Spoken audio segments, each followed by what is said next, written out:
Good evening. My name is David Lott, Horticulture Educator in the Lincoln Logan McPherson County Extension Office with Nebraska Extension. And tonight we're going to be visiting about preparing our vegetables and our flower exhibits for the county fair and the Nebraska State Fair. And we have lots of great little suggestions and tips for you to follow, as well as resources to help you along the way with different suggestions that can make the difference between a blue ribbon and a purple ribbon, and a red ribbon and a blue ribbon, and so on. Little things that can make all the difference in the world. And it's another way to help you become a better prepared consumer when it comes to fruits, vegetables, and herbs, as well as a better consumer when it comes to the cut floral industry and with retail horticulture. I have a couple resources that I want to show you tonight. First is the selecting and exhibiting vegetables and fruits at the county fairs and the Nebraska State Fair. This is a Nebraska Extension 4-H publication that is available on the web for free on download, as well as available at your local county extension office. So your local county 4-H extension educator or assistant can pull these up for you and make these available to you, because these have all the great resources and the guidelines on how to prepare. We're just going to talk about a few highlights tonight and show you this resource to get you started with some examples of things that are good and then some things that are not so good, so you can visually see. So this is the vegetable one with the herbs and the fruit. And this one is the cut flower one. So these are easy pulled off the internet, and just let your local Nebraska Extension office know where to get these, or just ask for them and they will have these available for you to either email or to print off. So let's start with vegetables. We work with vegetables more so than flowers for most gardening. When we think about gardening, we think about the vegetable garden. And there's some great information generally on how to grow and to plan and prepare for judging. The idea is to select what you're going to grow well in advance and grow it into the garden season, and then harvest either the night before or the morning of the day of the fair, or when it needs to go to the state fair, for example, in Grand Island. So the first example I want to show you that's really important is the scorecard that you will see at your local fair. And it shows you the different criteria that you need. So first we're going to have, for criteria, is overall quality. What is the overall quality and condition of the exhibit? The next one is uniformity. And uniformity, in my mind, as a judge and as a helper and project leader, is at least one ribbon placing, along with the quality of the example. The next one is market quality. So is this the correct size of produce that you would want to see at a grocery store or at a farmer's market? Is it true to type? Is it true to the cultivar? If it has some special characteristic that makes it stand out because of its variety, for instance, such as Mr. Stripey tomato, you need to make sure that that tomato has the stripes on it, so it is representative of the quality and the variety. And then fair preparation, the last one, which is the part that we're going to talk about that helps every little bit, along with your conference judging, if you do conference judging, to visit with the judge about how you raised the produce and how you selected it and how you prepared it. Little things that can make a difference in ribbon placing. Okay, so let's start with some common vegetables that I see in county fairs and that I will kind of critique them. I picked them out from the grocery store on purpose for a reason. And so there's one of the biggest things that I always tell kids: don't peel the onions. And onions, when we harvest them, should be covered with their skin. Sometimes the skin gets really ratty looking, and so it's really tempting to want to peel that back so the skin is really shiny. We want that papered edge, and we want at least 3 layers of paper. they're present. That's really important. So this white onion is a good example because it has layers of paper on it. And when you harvest onions, it's best to harvest when the ground is dry, and then you cure them out on a wire rack for about 3 days in the sun, bright direct sun, and then you can dust them off. And you can dust them off with a kerchief. You can use an old terry cloth towel. You can use a tea towel. You can use an old toothbrush you don't want to use anymore. You can use also old socks. So take a sock and pull it inside out and use it like a mitt, and you can rub up against that. So it's really important for produce like onions and potatoes that are root crops that you keep the skin intact. When we peel the layers of the onion off, that reduces the shelf life of that produce. So that's the reason why we will knock that placing down one whole ribbon placing, because it is not correct. So we also want to make sure we trim the root hairs off. This one's really trimmed off super, but you can take a fine scissors or cuticle scissors and trim those off and trim the tops, and there you go. Here's an example of an onion. You would want 5 of these on the plate. You'd want them similar in the same size. And then also you would want to make sure that you put the correct cultivar, the variety name of your onion on the entry cards. So for instance, if it is white Granex, for example, you want to write white Granex on the card. That is a requirement at the county fair and will be docked at the state fair for sure, one ribbon placing if it is not present. So here's the onion. The next one is our root crop is the potato. So we have russet potatoes. So here's a russet style potato. What's really important with potatoes is we want to dig them and give them time in dry soil to dig them out, dig with plenty space around that hill of that potato so we don't put puncture marks into the potato itself, and we can brush out the soil. If it's dusty, it's fine. That's fine. It's better to have soil on the potato than a gouge mark. So that's really important. We also want to make sure we don't have any scab present. Scab will be little pustules in here. That's a soil issue, and we do see that every once in a while, or lots of what we call lenticels that are built when potatoes are growing in very heavy clay soils, and there's not a lot of good oxygen and carbon dioxide exchange in the soils.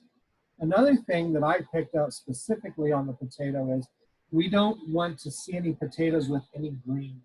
This is a sign the potato is growing too close to the soil surface and the sunlight penetrated into the soil and turned this green. This is undesirable. So please make sure to avoid this, as well as some scuffing here. There's a scuff mark. We don't want to see that either. And so if we want to make sure that we have a Kennebec potato, whether we have a cobbler potato or a red Pontiac, all the different varieties, we want to make sure that it is true to type, that this is a true russet potato, it's the right variety, and that we have 5 of them that are in the same size, that they are in good condition, and they are out of the same batch basically. So we don't want an old potato that's shriveled up and 4 nice ones. We want to make sure that they're all the same maturity and that they are quality. The next one that we'll see a lot are jalapeno peppers. And we have, of any produce here, we will see a lot of jalapeno peppers in county fairs quicker than we will see a bell pepper show up. So this is why I picked a couple peppers out of the batch to show you. And one of the things we see here are these lines. These are heat cracks. So there wasn't enough sufficient amount of moisture going into that plant while it was developing the pod. And so you'll see these stress cracks. So we want to make sure that we avoid these stress cracks. We want to make sure that we trim that stem off and the stem is trimmed evenly. What is nice about this pepper is that it does have a nice shine to it, because when we look at peppers and cucumbers and some other vegetables, if they have a shine to them, they will look really good. If they have a dull color, that tells us that the condition is starting to age. So that's really important to avoid, is a dull colored produce. We want something that's nice and shiny. So on the other hand, look at this jalapeno pepper. Look how nice and smooth the skin is on the pod. This is what we want. We want that nice shine. We want them to be firm. We don't want them to be mushy either. And of course, we would trim the stem. So we want 5 of these as well. This is another one that's a 5. The next one we will see quite a bit are cucumbers. This would be a slicing cucumber because this is a non-pickling. And so a couple things I wanted to show you on it. It has vine scarring here where the cucumber scraped along the vines of the cucumber and it scarred it. That's not a terrible discount, but it can serve as a discount. It could mean the difference between a Grand and Reserve Champion or being considered one of your top exhibits. That can happen. Another problem that is more problematic is this, is a puncture hole or a soft spot. You don't want to see that in cucumbers because that is an entry point for bacteria for leading to spoilage. So we want to make sure that we have a nice dark green color that's representative of the variety. And this one's still a little on the dull side, so it'd be nice to have something that would be really nice and shiny. Once again, the stem is flipped, and sometimes we have vine crops such as our cucumbers or zucchini that maybe is a little tougher to cut off of the vine. So instead of just yanking that and then accidentally popping the stem off and leaving some open spot on the cucumber, simply just take a clean knife, a clean paring knife, out to the garden and flip it off so you don't damage the stem end. And this will be shown up in zucchini as well. Sometimes we will see where that top of that zucchini is popped off and we have open flesh. And that's from just trying to pull it. It wasn't quite ready. So we want to clip it. So that'll avoid that problem. The next one I want to show you are cabbage, because we will see cabbage every once in a while. We will see 2 on a plate, just like our slicing cucumbers are 2 in an exhibit. And this is a nice example because it has left the leaves on. These outer protective leaves are really important. We don't, unless there's been a lot of damage, mechanical damage or insect feeding, we want to keep these outer leaves on because this is a protective layer. And so this is more of a freshness and a consumer concern, but it'll also allow the shelf life to last long. So we would like to see 2 of the same size and same maturity, and then we would take a sharp knife, such as a paring knife, and we would cut the stem off. And then finally our tomatoes, because we will see lots of tomatoes. And so I have examples of here of the varieties of, these will be hothouse tomatoes where they're on the vine. And so when we show tomatoes, whether they are the salad tomatoes where we have 12 of them or the little cherry tomatoes, or if they're slicing tomatoes or paste tomatoes like Roma tomatoes, we always show them with the stem off. So we want to gently twist that stem off and we show the tomato upside down on the plate. So that's really important. What I do like about these 3 is they are very similar in size. So we wanted to show uniformity. We need 5 of those. So that's important. Also, the color is pretty uniform too. And if they're representative of their variety, that's even better. But I will see examples where people leave the stems on. We need to pop those stems off and then show the tomato with the stem side down. We want to make sure that the skin and the flesh is nice and firm and smooth. We have good color. We don't have any punctures or soft spots, so that's really important. In the same example of tomatoes is another tomato, same variety, out of the same package, just like it would be off the same plant. This one's not as mature. This one is more orange instead of red. We would like to see all 5 be the same color. So that's really, really important that we have the same maturity level, the same color, the same freshness, and the same condition, because that makes all the difference in the world. And those are the criteria that you will see in your scorebook in your manual for preparing vegetables. So those are the basic things on vegetables, is you need to follow the number of examples per exhibit. So for slicing cucumbers, we need 2. If you show pickling cucumbers, you need to show 5. If you have slicing tomatoes, like the one example I showed you today, you need 5 of those. If you have salad tomatoes or cherry tomatoes, you need 12. And so that's a little bit more of a challenge where you need 12 that are all uniform, the same quality and same maturity level. Green beans are probably one of the most challenging vegetables because those green bean pods need to be nice and straight, and the tops of the stems are evenly clipped to the same height. And so when you have a really nice exhibit of fresh green beans that are nice and straight and don't curl, that's really outstanding. So that's a really outstanding exhibit. So let's turn over to the flower side and the flower manual. And this is a very simple manual. Once again, available at the extension office, available on the web. And if nothing else, call your local extension staff and they can at least email you the link for you to download or print off. Or you can just simply put it on your smartphone and keep it with you. So we have different criteria on flower exhibits, just like we do have our vegetables, but this is what we're looking at here is our sample. You'll see this on page 3. And so the criteria, you can't see it really well on the video, but overall quality, if it's uniform in color and size and age and condition is really important. So it all needs to be uniform that way. That it's free of insect damage. So if there's any insect feeding on some part of the petal, the flower, the stem, the leaf, that's a discount. And it's free of disease damage. So sometimes we will get disease damages, such as powdery mildew is a common problem.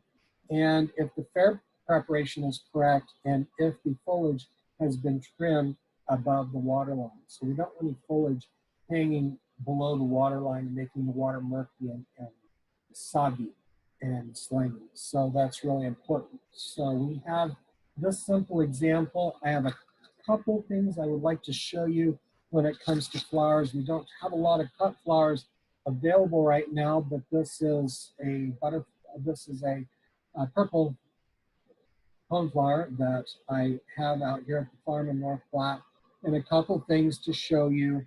The color looks okay, but if you look at the tips of the petals, they're starting to look a little brown, and we don't want that. We want that to be fresher. So we want a fresher example here of that. So if we can pick something that doesn't have that browning on the leaf, that's really important. We look at the leaves, for example. This leaf looks really good. Some dust here, but that can be brushed off real easy. We look at this one, we do have maybe some blight damage. And so this would be a leaf that we would want to remove. Also, you have a side flower here, another coneflower here that's trying to develop. So what we would want to do is we would want to remove that. And you can use a paring knife. You can use, it's better to use a paring knife that's sharp versus the scissors. So you want to make sure that your foliage is all nice and clean, not diseased and not damaged, as well as the reproductive parts, the male and female parts of the flower. So that's really important too. Also, you'll want to be able to identify the variety of the flower. So this is a purple coneflower, and its variety, for instance, is Cheyenne Spirit. It's a variety of very colored coneflowers, and so we would want to write Cheyenne Spirit as our cultivar or our variety name for the exhibit. So when we put our flower into an exhibit, when we get it ready to put in a vase, we want to take the stem here, we want to run it under lukewarm water with the stream, and then cut it with a nice sharp paring knife or floral knives that are double-edged. You can buy those as well online, and keep that stream of water running so the vascular tissue doesn't shut down. That keeps the flower fresher longer in time, especially if you have a ways to travel, or if you have a ways to time to wait before things are judged. So we want to clip or cut in the stream of water, and then we're going to directly put that in our vase. And so we want to make sure that we have the proper size of vase. So this little vase right here is not the right size. This would be for a little flower, so we put something like here. That's not big enough. We need to use a correct vase that is preferably clear. It is better, but you can use old floral vases from florist shops. Make sure they're nice and cleaned out. We clean all of our vases out with 10% bleach solutions. So making 10% bleach solution would be 1 cup of bleach to 9 cups of water. And then you would wash those vases out thoroughly and let them air dry. So then you would put your flower in the vase, and you would make sure that the water line is below where the leaves are. So in this case, it'd be preferable to have a taller vase, and it would be preferable to clip off some foliage, especially some foliage if it was damaged.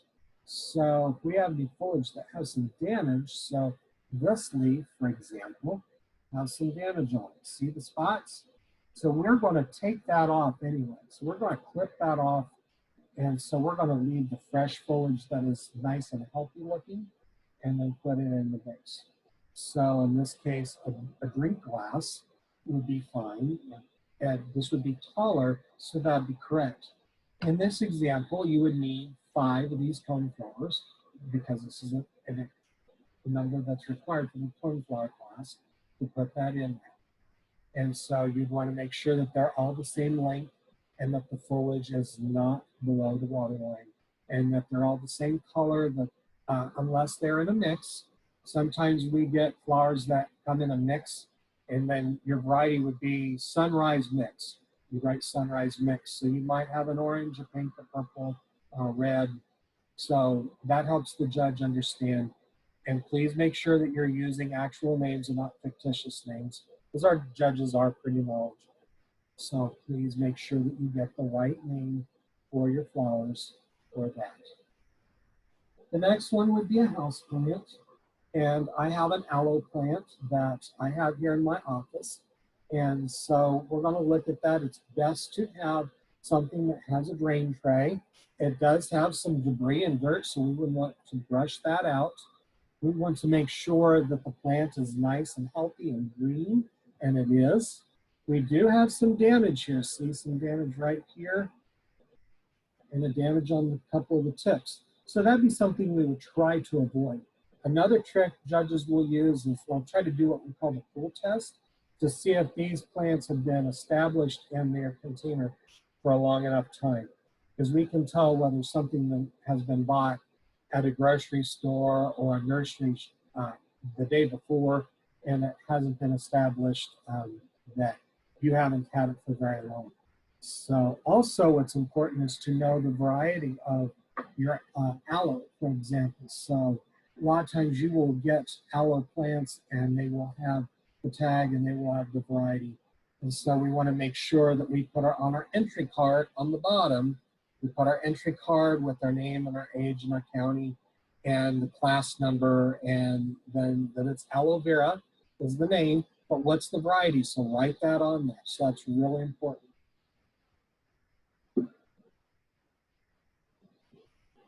Another trick that I was going to show before I forget is when we have little small flowers. So little small flowers in little containers like this are very difficult to hold up sometimes. So what you can do is you can take some foil, you can cut out a little square of foil, and you can wrap it around the base of your container and trim the edges off, and then put a rubber band around it.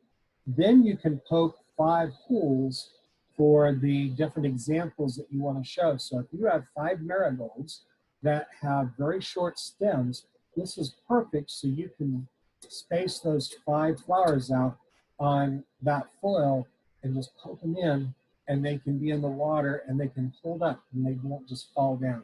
We see this really commonly with marigolds and petunias and lots of little small flowers, baby's breath, that are very fine and delicate, and they don't hold up very well in a vase. So this is one way to modify a vase, or you can use jelly jars, whether they're the half pint or even the little quarter pint ones will work. But this is an easy little trick that you can do. You can also use saran wrap, but always, shape this around, put the rubber band around, then take your scissors here, and then just simply trim the edges to make them nice and rounded. So that is one thing that's easy to do. My last example is a desert garden, and this is a desert garden that I have in my office. And the first thing that would be a problem is the first front plant is dead. So we definitely want to remove that. There was a holiday cactus in here that did not make it, so I need to replace it with something else. But what is nice about it is that it does show the balance of the species of cactus, and that they're planted, in this case, in threes. So it forms kind of a triangle shape, and it has nice symmetry. So that's one thing I want to show you. If you're going to use a dish garden or a desert garden, is that you have nice balance of your plants. So either the plants are all the same height and they look symmetrical that way, or maybe they form a back like this one and then something short in the front. That's always good too. But that's something that's important when we work with dish gardens. Once again, with your dish gardens, you need to make sure that you have the right number of species in your plant, in your planter, and that it's the right size and diameter, that it comes with a saucer under it, and you have your tag here that says your name, your county, your age, the class, and all the plants that are on here. So you will need to find the genus and the species of these cacti. So we need 2, and then I need to go find a replacement plant to put in here and get established. And so that's an example of where we have good symmetry, even with the dead plant, but we need to replace it and also be able to put that tag under there to help you have more ideas on how to correctly identify that, because that will be viewed by the judge at your county fair, and it will definitely be viewed by the judges at the Nebraska State Fair. So those are just some simple tricks that I have for you today. I have plenty of resources that I can share with you. If you would like to contact me at the Lincoln Logan McPherson Extension Office in North Platte, my phone number is 308-532-2683, and your local extension educators and assistants also know where to find me and can contact me as well. You can also send an email directly to me, and that email is all lowercase letters, David, D-A-V-I-D, Lott, L-O-T-T, at UNL, for University of Nebraska-Lincoln.edu. So I'm happy to help all of our 4-Hers get ready for the fair and help you with all these little tricks that help make the difference between a blue ribbon and a purple ribbon. So thank you and have a great night.